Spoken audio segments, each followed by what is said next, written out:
I'm Holly Kilburn and I'm a herpetological researcher and the Canopy access technician for this expedition. My main roles include terrestrial and arboreal frog research, so recording the frog species that we find here, as well as getting the other scientific disciplines up into the canopy to conduct their research, and the filmmakers and photographers. The main reason for having canopy research as part of our toolkit is, as you can imagine, most of the life is found off the forest floor and up into the canopy. So by being able to get up there and have a look, we can record more of the species that are found here in central Borneo. I'm stood in front of a lovely 65-metre compassia tree. We've got a rope up into the canopy, which is emergent canopy, so it sticks out above the rest of the forest, gives us fantastic views, and it's got a lovely epiphyte garden. I've got my climbing ascent kit set up, and I'm going to hook myself up and take you on a journey into the canopy and show a little bit of the research that we do there.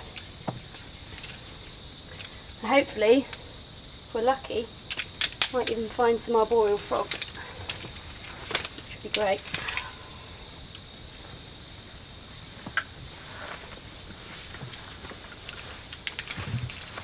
Right, see at the top.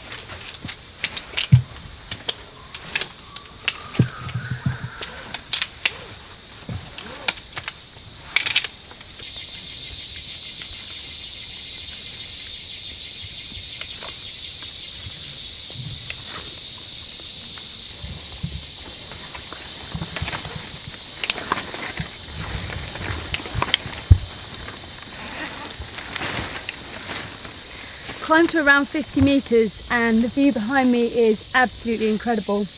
But as you can probably tell, it's pretty hard work getting up this far.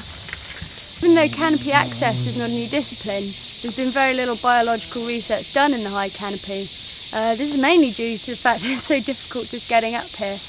Getting a line into the tree to begin with can be really hard. You've got to fire a weight over a branch that's often more than 35 metres high and get it back down to you and get a rope up.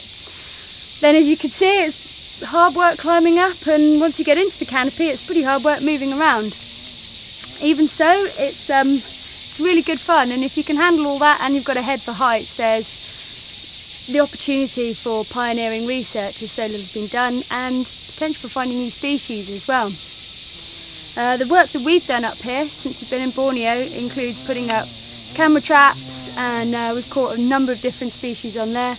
Humane mammal traps, which have had varying success and been helping the other scientists do their research, such as Lepidoptera, moth research, and a bit of ant research as well. As for my personal research, alongside James Harwood, I've been mapping and photographing the epiphyte populations that are found in trees. Epiphytes, plants like these that can be found taking advantage of the elevations and the sunlight, can be found in high canopy. Alongside that, we've been looking at the frog populations.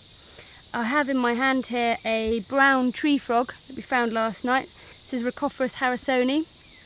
He's really well adapted to living in the high canopy. He's got sticky, widened toe pads and fully webbed hands and feet, which allow him to move around in the tree really easily. He's got another amazing adaptation. He can change the pigmentation of his skin from brown to grey, depending on what he's sitting on, to camouflage himself, so he looks like a dead leaf or a bit of dead wood. The reason it's so important to be camouflaged up here is, as I'm sure you can imagine, it's so exposed up here that if you're not a bird or top of the food chain, everything's going to want to eat you. So you have to be able to hide pretty well. Right, well, we're going to move into a higher pitch, wait for the sun to go down so we can continue with our nocturnal research. Before I go, I'd like to make a special thanks to all the people who really made this possible, our sponsors who donated us kit. So that's Tree Worker, Workwear, Marlow and Turfleberger, and a special massive thanks to Robert Knott of Tree Worker, who contacted all the other suppliers and galvanised their enthusiasm and got them to contribute. So nice one guys, thanks.